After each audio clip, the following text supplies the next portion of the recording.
Hey there everyone, it's Joe, and this week I'm wanting to highlight some cards that I think are really good, but I don't see very many people playing them, and I've seen very few of them in my time playing Final Fantasy. And so I kind of wanted to make this video and bring some much needed light to these missing gems. I mean, we all know how amazing cards like Cloud and Zidane and Shantotto are, etc. But this video might give you a little pause for thought when building your next deck, so that you can potentially even have the element of surprise when you go into your next tournament and really take your opponent off guard. Now, there's a ton of great cards that I don't think are seeing play right now, and there's a lot of cards that aren't seeing a lot of heavy play, but I've tried to keep this list as short as I can, so I've kept it to 10 cards, well, 10 and a half, you'll see in a minute, and to keep the length of the video down. But leave any suggestions for other cards that you think might be missed out of this video in the comments below, and though, don't say things like, oh, Kefka's underrated, because I've seen loads of people saying that, and I'm like, girl, really? Like Kefka? Kefka's freaking nuts, and everybody plays him, he's really good. Now, before I quickly go into the cards themselves, I wanted to ask you guys a couple of questions, actually. I first of all want to know which of the backdrops that I've used for these videos is best. Now, you can either pick between this one, that I've been using in my more recent videos, or this one, where I've been using them in some of the earlier Final Fantasy TCG videos I've used. I've kind of undecided on it, so I'm going to let you guys decide and sit there and say which one you think is best. Not only that, but I kind of want to hear from you guys as to what kind of videos you want to see. Now, I know a lot of people are coming out of the woodwork now with deck profiles and things like that, and I wasn't sure if you guys wanted to see more of that kind of thing from me, with more deck ideas that I'd had or anything like that, or if you like videos like this one, where I'm highlighting certain cards. I was considering making like a card of the week series, because I think that there are a lot of cards that people should pay more attention to, and you know, there are cards that already have a lot of attention that could be used in different ways that I don't think people are necessarily looking at. So let me know in the comments below which sort of videos you want to see from me. But anyways, we're going to get over that. I am actually working on a video for a FAQ on rules questions, because we've had a lot of confusing rules come out of in our way, and I've asked people in the community, and we've contacted the creators, and we've had some really good responses, so I kind of wanted to share that with you guys. Anyways, enough from that. Let's get straight into the cards then, shall we? So the first card that I'm going to start this topic with is Garland. Now, Garland is a really strong card, he just is. Now, 5 CP for an 8k guy seems fairly weak, but having auto access to Brave, he doesn't have to pay anything for it, and the ability to trade with a Prish on attacking is pretty solid. You know, I would say Prish is also our 5 CP 8k guide, and she's really highly valued, but Garland seems to sort of get swept under the rug, and I have no idea why. He can take out pretty much anything else without batting an eyelid. He's above Brynhilde Burn, so the only thing that's realistically going to kill him is something like Bahamut or Alexander. And he's just a really big force to be reckoned with. I don't know why he doesn't see more play. Well, I say that. I think the only reason he doesn't see as much play as he could is because I think that fire is usually seen as something with a low-end curve, but there's no reason why Garland couldn't fit into higher-end decks with like a more mid-range or late-game play. And the next card that I'm talking about here is Furion. Now, Furion is, like Garland, under the curve at 7k for 4 CP, but he's very much a threat at any point in the game, and this is due to his ability to give himself any ability he kind of wants as and when it's needed. He can aid others in combat due to his third ability to deal damage, provided that there's no sign of Minwu, and much like Gilgamesh, he can't safely be blocked or he can protect you from being attacked due to his ability to give himself first strike and extra power whenever he wants them. And he's also able to give himself first strike on blocking, which, you know, when able to be power boosted through himself or even Lebro, makes it so the Fire has a really capable blocker alongside Warrior of Life. Fire has some amazing forwards that just aren't seeing play, and it really shocks me, and I think that there's a lot more variety than I play Tifa and win. The third card on my list is actually kind of my third and fourth, so it's cheating, but I'm counting them as one card because it's Terra, and it's both of the Terras. Now, I think that both of the Terras are really good, so I'm just going to quickly highlight each one of them. Rare Terra's primary use is her S effect, which is important to take note of the fact that you can chain Terra's S effect to her own Enter the Field effect in order to deal 8k to 2 dull units instead of 4.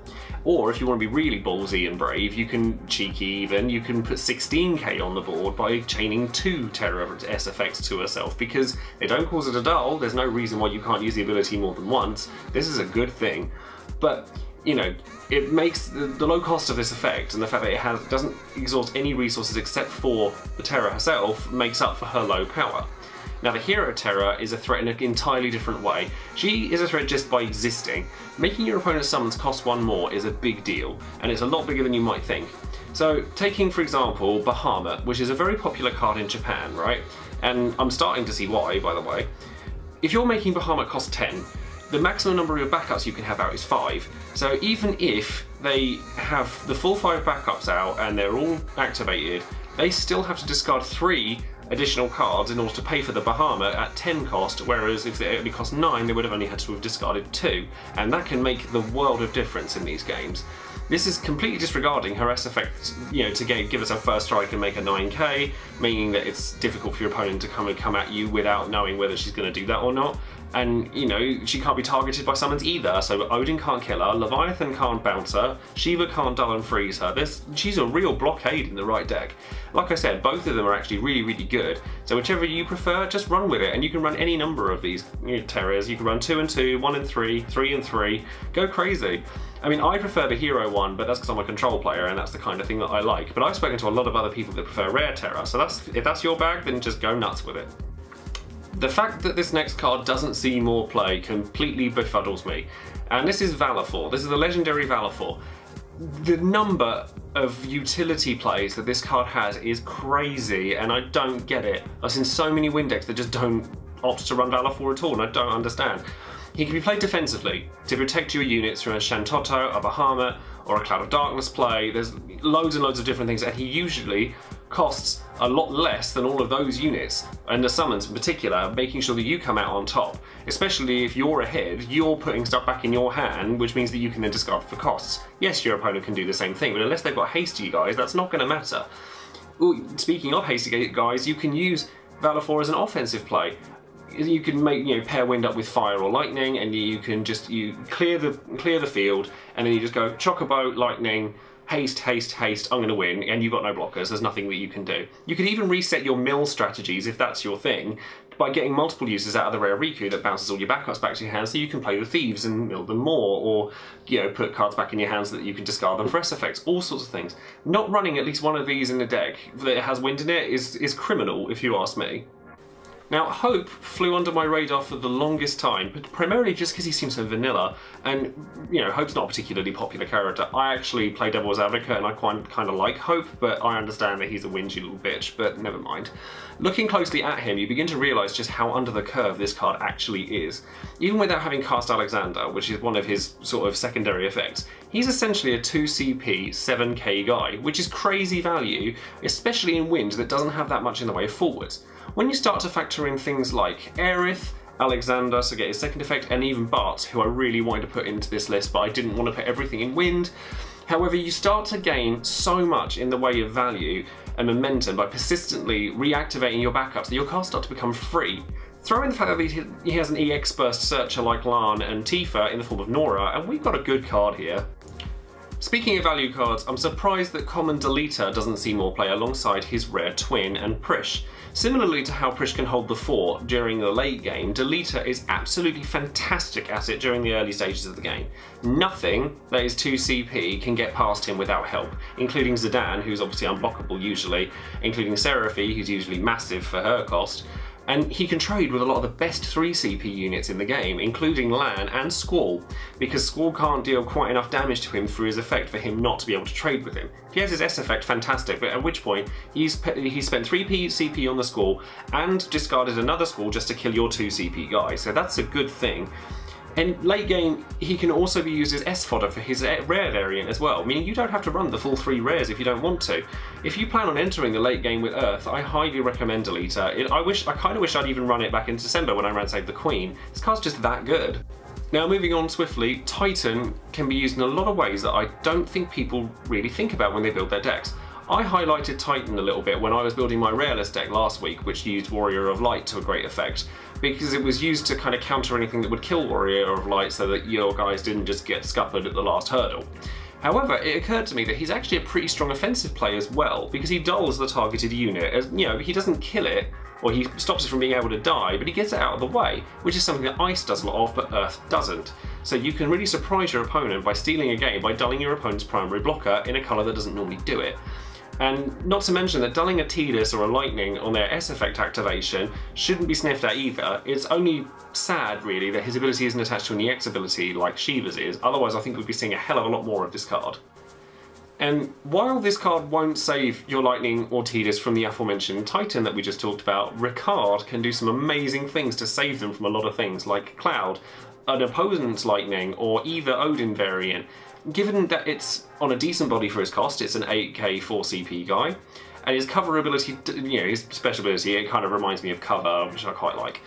It also doesn't require Ricard to dull, meaning that you can apply a decent amount of pressure with this guy simply by attacking with him, and you know, he's just there ready for when you need him.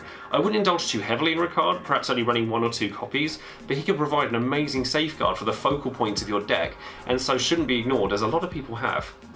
3 words to describe this next card: best blocker ever. For a 2CP unit, Gordon can block literally anything in this game. I say literally, there is one unit that gets around it. By blocking, and then activating his effect in response to his block declaration to not take any damage from it, meaning he can block, you know, the biggest guy on the planet and not care. You're still not going to take that hit.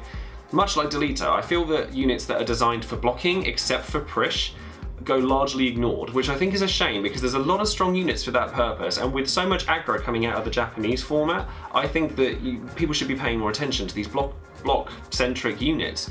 Those who play Gordon should be prepared, however, to deal with Squall, because Squall deals 2 separate lots of damage. He deals 1 lot from his effect, which Gordon would have to then dull himself to stop that, and then he gets the combat damage, which will kill him. But as long as you keep Squall in check, Gordon can go a hell of a long way in a water deck that's trying to ward off aggression in order to play later plays and play a control build.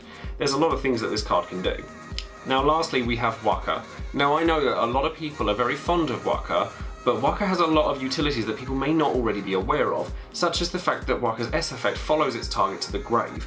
Now, or to the break zone rather. We checked this with the creators, and this is something that I probably will put forward in an FAQ video later, but that means that no more Golbez, no more Emperor, no more Vanille, they all get put in check by Waka, and that means that Yuna isn't the only thing that can deal with those cards underwater, which is a big deal. It means that you can run some of the other units. The combat trick potential for this card is extremely strong, but even if you don't have that extra Waka to pay for status reels, the Waka is at a minimum a 9k attacker for 4 CP if you want him to be, which is crazy value. That's really good. Let alone the fact that he can pass that buff on to somebody else if he doesn't need it. Waka is an extraordinary unit for control-based decks, and you wouldn't even feel alien in an aggressive deck, to be honest. So honestly, I just hope that this card gets as much play as he deserves. As I said at the beginning of the video, there's a ton more cards that I think should be on this list, but I didn't want to make the video too long because I don't want to bore you guys at the end of the day. So as I said, if you think of any other cards that you think should be highlighted, or maybe I should make like a card of the week style series, then leave a comment and let me know. And thank you very much for watching, as usual, and subscribe to the channel if you haven't already, and if you have, thank you very much. I've always appreciated every subscriber I get, and I always try to respond to my YouTube comments. And you can always find me on the Final Fantasy TCG fan page, which I'll leave a link to in the description box for Facebook. And I will hopefully speak to you guys soon. So, like I said, thank you very much for watching, and I'll speak to you soon. Bye.